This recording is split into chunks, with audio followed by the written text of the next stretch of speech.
Hey everyone, welcome back to The Explainer, brought to you by Forge College. So in our last session on architecture and integration planning, we really set the stage for how our systems communicate. Today, we're zooming in on exactly how to build that out, specifically designing feedback signals and metrics. Let's just dive right in. Okay, here is the million-dollar question. How do we actually stop AI from breaking things? I mean, we all love the idea of an automated AI rookie just churning out and reviewing code for our Solana projects, right? But without some serious supervision, that same AI reviewer might just auto-approve a critical bug straight into your smart contract. No thank you. So today we're going to figure out exactly how to stop our eager AI rookie from making disastrous auto-merges by giving it a rock-solid standard operating procedure.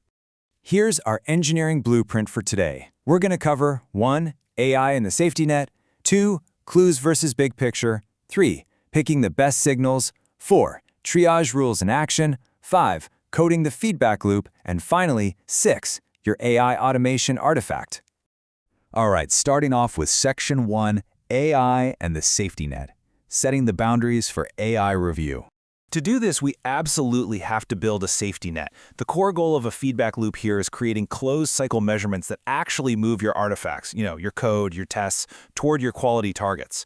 And we do this by producing repeatable, machine-readable observations. What does that actually mean in plain English? Well, basically, without explicit observations and validation thresholds, automation simply can't make consistent decisions. Your AI reviewer is literally just guessing in the dark. It's kind of like asking someone to bake a cake, but you've hidden all the measuring cups.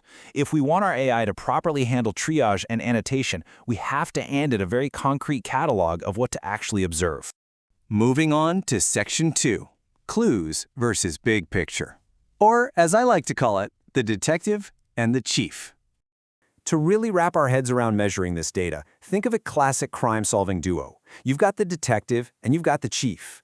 Our signals act as the detective. These are raw, high-frequency, context-rich clues. Think of a single stack trace, a random linter warning, or a sudden CPU spike. On the flip side, our metrics act as the chief.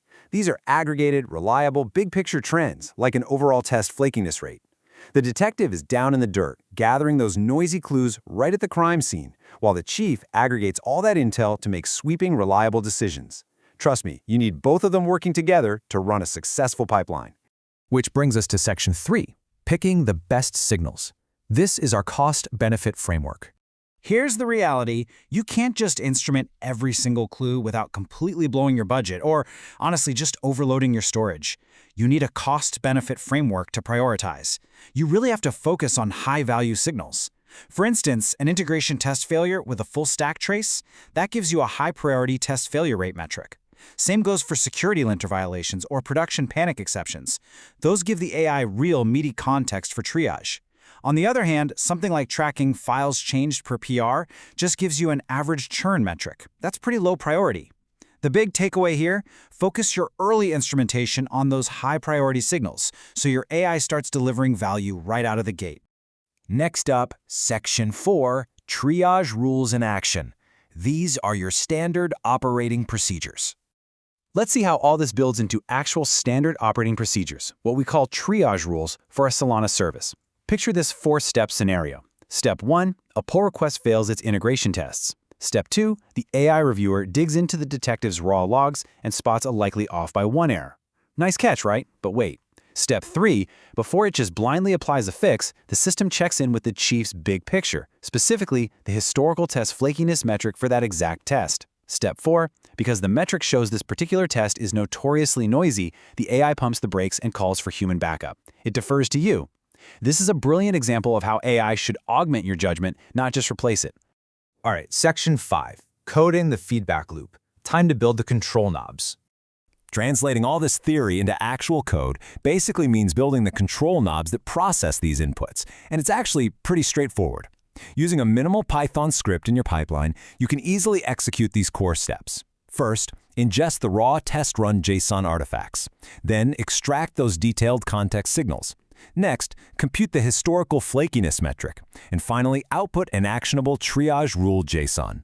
This little piece of code is the ultimate bridge between your chaotic raw logs and your highly disciplined automated actions. And this brings us to exactly what those control knobs look like in practice. We have to enforce strict scaffolding in the code. For example, we might require a minimum AI confidence score of 0.8 before we even consider letting it take an automated action. The AI has to be at least 80% confident in its fix, otherwise the system won't even look at the next variable.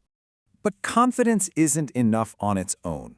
We pair that 0.8 confidence score with a maximum 10% flakiness threshold. Why 10%?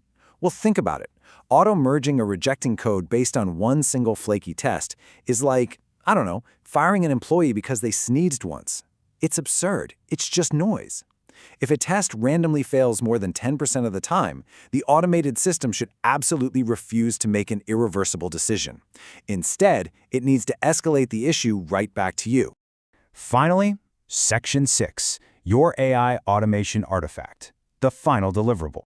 As we wrap things up today, your goal is to synthesize all these concepts into a tangible artifact for your own projects. This is a skill we heavily emphasize in the learning programs at Forge College. Your final deliverable should be a simple, one-page mapping that goes straight from signals to metrics to recommended automation actions. Getting this mapped out is absolutely crucial. It ensures that your CI and AI pipelines are making deterministic, highly auditable choices, rather than just throwing darts and making chaotic, heuristic guesses.